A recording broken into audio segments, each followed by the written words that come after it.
Good morning, and thank you for tuning into Washington Watch. I'm your anchor, Abigail Rodriguez. The values of human rights should be the guiding force for the human rights policy because all human rights are indivisible and complementary. After World War II, a worldwide discussion was provoked about human rights and how they affect individuals in numerous ways. In today's segment, our three main topics that our reporters will talk about and how human rights affect them are LGBT rights, homelessness, and freedom from torture rights. First up, we have Danny Dobbs talking about lesbian, gay, bisexual, transgender rights. We all have sexual orientation and gender identity, and this is a shared fact means that discrimination against members of lesbian, gay, bisexual, and transgender community based on sexual orientation and or gender identity is an issue that the community affects. Amnesty International believes that all people, regardless of their sexual orientation or gender identity, should be able to enjoy their human rights. Although the Universal Declaration of Human Rights does not explicitly mention sexual orientation and gender identity, evolving conceptions of international human rights law, including LGBT people around the world, sexual orientation covers sexual desires, feelings, different sexes, same-sex, heterosexual, or bisexual orientation. Gender identity refers to the complex relationship between sex and gender, referring to a person's experience of self-expression in relation to social categories of masculinity or femininity. Gender, a person's subjectively felt gender identity may be of variance with the sex or psychological characteristics.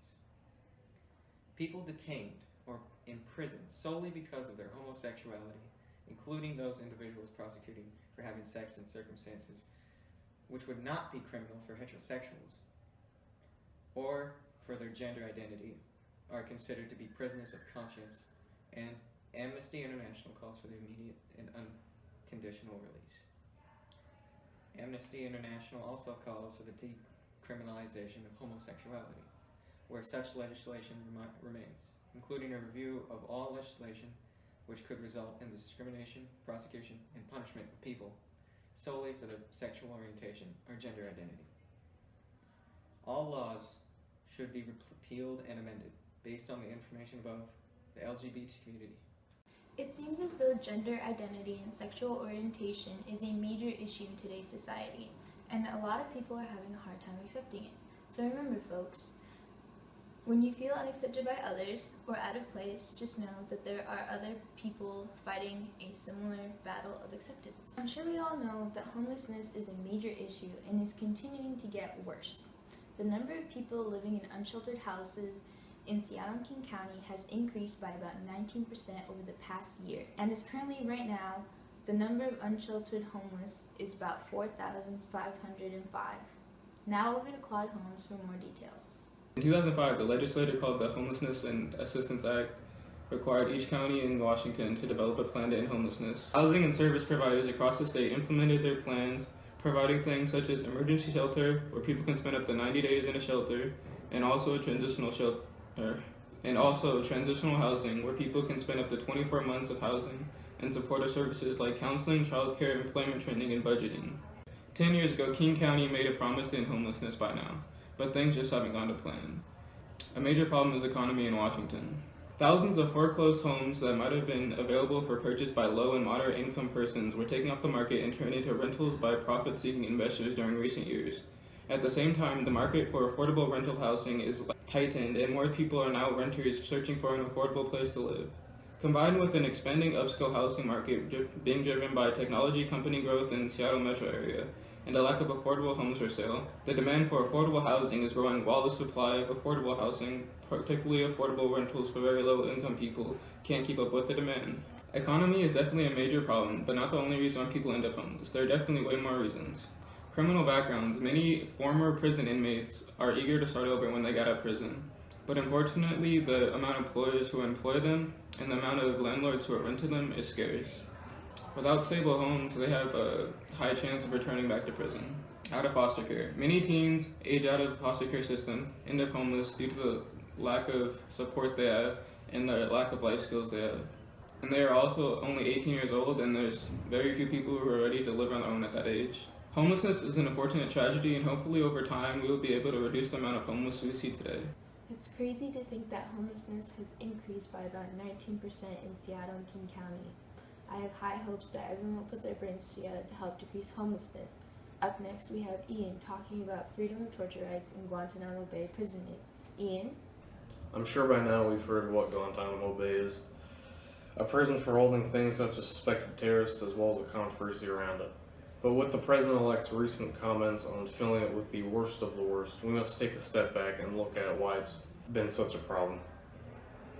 The Guantanamo Bay detention camp was established by the Bush administration in 2002 with the idea of detaining dangerous people as well as interrogating them in an optimal setting. In reality, prisoners are detained indefinitely without a trial. Not only that, they infamously use enhanced interrogation techniques.